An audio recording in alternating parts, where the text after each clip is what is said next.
साथियों, पुस्तक क्रांति की करवट, लेखक डॉक्टर प्रणव पांड्या, पृष्ठ 24। विषय कैसी होगी अगली क्रांति। आपको पढ़कर सुनाते हैं, आइए सुनते हैं। परम पूज्य गुरुदेव वेद मूर्ति तपोनिष्ठ युग ऋषि पंडित श्री राम शर्मा आचार्य जी द्वारा वाङ्मय क्रमांक 65 नैतिक सामाजिक बौद्धिक क्रांति कैसे, पृष्ठ 1.8 पर लिखा है।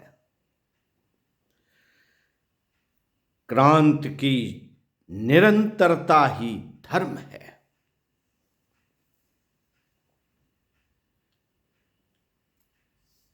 इसी विषय पर आगे सुनते हैं। कहाँ है क्रांति? कौन है क्रांतिकारी? ये सवाल हमेशा से अनेकों दिलों में उभरते रहे हैं। आज भी कई ऐसे हैं जो बड़ी गंभीरता से इन सवालों के जवाब खोज रहे हैं। इन सवालों ने भगत सिंह को भी विचारमग्न कर रखा था। इन दिनों उनका मन थोड़ा अनमना था। इस अनमनेपन का कारण उनके अपने कोई निजी कष्ट या पारिवारिक समस्याएं नहीं थी। रिश्ते नाते घर परिवार की भावनाएं तो कब की पीछे छूट चुकी थीं। यहां तक कि देह की आसक्ति एवं इसके सुख दुख को वह भुला चुके थे। अब तो उन्हें ऐसा लगता था कि वह भारत माता की मिट्टी के कण कण में समा चुके हैं। यहाँ की नदियों, झरनों, सरोवरों के पानी में वह घुल चुके हैं। देश की हवाओं को जब अपनी श्वास में घुला हुआ महसूस करते थे। भारत माता ही उनका वजूद बन चुकी थी। इसको पीड़ाएं उनको विकल करती थी। आज का अनमनापन, आज की पीड़ा की वजह भी यही थी। जतीन दास की मृत्यु ने उन्हें झकझोर दिया था। वह जतीन दास के शौर्य से सुपरिचित थे। इसी शौर्य के कारण ही तो उन्हें बाधा जतीन कहा जाता था। कहते हैं उन्होंने अपनी बलशाली भुजाओं से जंगल के राजा कहे जाने वाले बाघ को पटकनी दी थी। उन्हीं जतीन दास को भगत सिंह और उनके साथियों ने भूख हड़ताल से तिल तिल कर मरते हुए देखा था। पहले उनके एक हाथ में लकवा मार गया, फिर दूसरा हाथ पोषण की कमी से बेकार हो गया। इसी तरह पहले एक पांव बेकार हुआ, फिर दूसरा, तथा बाद में परमात्मा द्वारा मनुष्य को मिली अंतिम अमूल्य भेंट दृष्टि चली गई।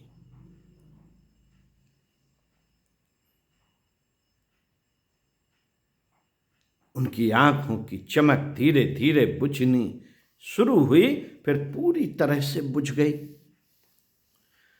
उनकी यह मौत फांसी के फंदे के तुरंत मौत नहीं थी। उनकी यह मौत फांसी के फंदे की तुरंत मौत नहीं थी, बल्कि हर पल तिल तिल होने वाली मौत थी। 13 सितंबर 1929 को हुई बाघा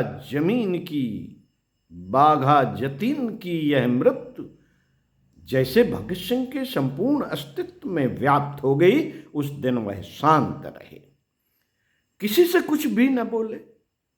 दूसरे दिन 14 सितंबर को अपने अंदर कशक और बेचैनी लिए भगत सिंह फिर से अपने होठों पर मुस्कुराहट ले आए।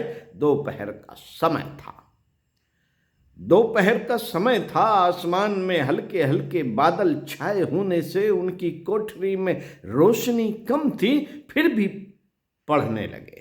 पढ़ते हुए काफी समय बीत गया। तभी किसी ने आवाज दी, अरे क्या कर रहे हो,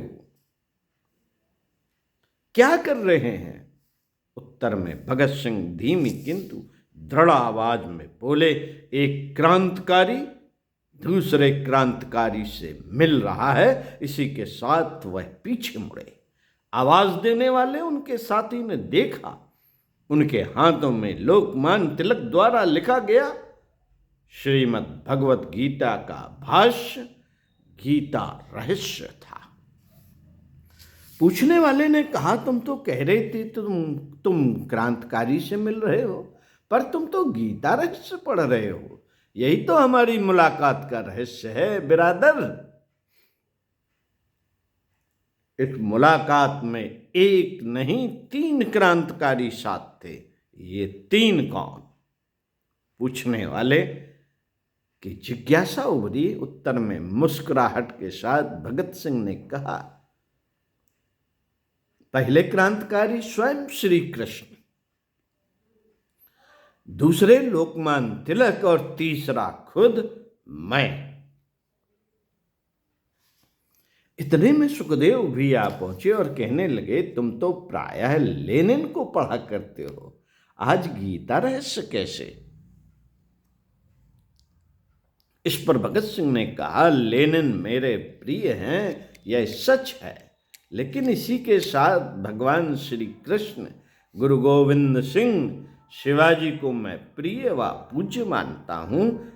कमाल पाशा, रिजा खां, वॉशिंगटन, गैरिबाल्डी, लाफ रेते से मैं प्रेरित होता हूँ। मित्रों, इतना कहते हुए वह गंभीर होकर सुखदेव से बोले, मैं सोच रहा था क्रांति कहाँ है, कौन है क्रांतिकारी? तो क्या सोचा? सुखदेव और पास खड़े उनके साथी ने पूछा। भगत सिंह के सभी साथी उनकी प्रखर प्रतिभा से सुपरिचित थे। हर कोई उनकी बातों को बड़े ध्यान से सुनता था। भगत सिंह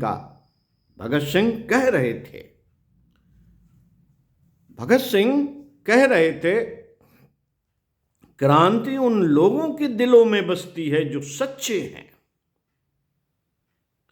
साहसी हैं, जिन्हें अनीत अनाचार से समझौता करना नहीं आता, और क्रांतिकारी वह है जो अपने दिल में लगी हुई क्रांति की आग दूसरे के दिलों में लगाना जानता है, जो अपने मन मस्तिष्क में छुपे हुए क्रांति के विचार बीज दूसरों के मन मस्तिष्क में बोना जानता है। जो भी यह कार्य जितनी अधिक तीव्रता, तत्परता और जितनी अधिक व्यापक दायरे में कर सकता है, वह उतना ही श्रेष्ठ क्रांतिकारी है।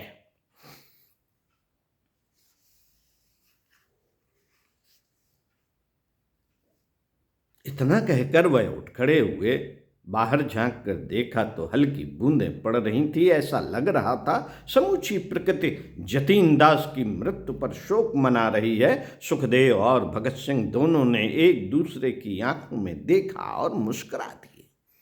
हालांकि इन दोनों की इस मुस्कुराहट में दुख की नमी साफ नजर आ रही थी। अपने इस दुख को आंखों ही आंखों में छुपाकर भगत सिंह बोले, सुखदेव, श्रीमद् भगवत गीता क्रांति और क्रांतिकारियों के लिए बड़ी आशाओं का स्रोत है, सो कैसे? पास खड़े साथी ने जानना चाहा। वह इसलिए क्योंकि यह देह और उसकी जरूरतों से ऊपर उठना सिखाती है। कौन? गीता। देह से ऊपर उठना सिखाती है। यह बताती है कि अन्यायी कितने ही अपने क्यों ना हो, उनका साथ देने वाले कितने ही पूज्य क्यों ना हो, उनसे जूझा जाना चाहिए। अपनी जेल की कोठरी में टहलते हुए बोले, जिस तरह लोकमान्य तिलक ने गीता रहस्य लिखा, ठीक उसी तरह गीता का क्रांति दर्शन भी लिखा जाना चाहिए।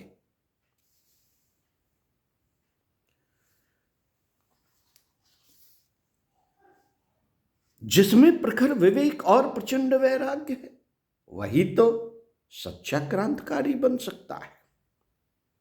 वैसे एक बात का मुझे यकीन है, अपने देश में क्रांति कभी मर नहीं सकती, क्योंकि इस देश में अपनी ही इंद्रियों व मन की गुलामी को अस्वीकार करने के उपदेश दिए गए हैं। वह देश और देशवासी भला किसी अन्यायी अत्याचारी की गुलामी क्यों स्वीकारेंगे? मेरा विश्वास है अपने देश में क्रांति की निरंतरता बनी रहेगी। भगत, तुम हमेशा हर विषय पर नया दृष्टिकोण देते हो, सुखदेव ने कहा, भगत, तुम हमेशा हर विषय पर नया दृष्टिकोण देते हो। इस पर भगत सिंह बोले, सुखदेव, बात सत्य को पहचानने की है। मैं तो कहता हूं कि हिरण्यकश्यप की निरंकुशता को अस्वीकार करने वाला प्रहलाद भी सच्चा क्रांतिकारी था। अपने युग स्वामी विवेकानंद क्रांति के सच्चे पथ प्रदर्शक थे। इतना कहते हुए फिर थोड़ा रुंधे गले से बोले, अपना जतन भी तो यही कहता था। उसकी मृत्यु ने एक बात हम सबको बता दी है, अगले दिनों क्रांति बम पिस्तौल से नहीं, विचारों से होगी। देश के नौजवानों के सामने आज का महत्वपूर्ण काम यही है, उन्हें घर घर जाकर बताना है कि क्रांति की जरूरत केवल राजनीति में नहीं, बल्कि हर कहीं है। यह संदेश देश के कोने कोने में पहुंचाना है।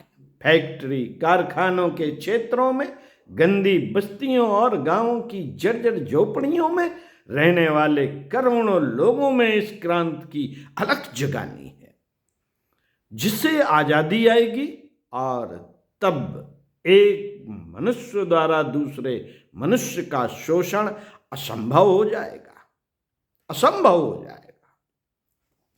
अच्छा हो देशवासी गीता और गीता के गायक की क्रांति दर्शन और क्रांति के पथ प्रदर्शक के रूप में जाने और क्रांति को धर्म के रूप में अपनाएं। ऐसा महान धर्म जो महाभारत का समर रचा कर भी अनौचित्य के विनाश के लिए संकल्पित है। ऐसे भयावह ध्वंस से ही सकारात्मक सृजन के अंकुर फूटते हैं। इसी संबंध में आपको पढ़कर सुनाएंगे अगला विषय, सृजन की क्रांति होगी भारत में। ओम स्वाध्याय सत्संग चिंतन मनन विषयांतर्गत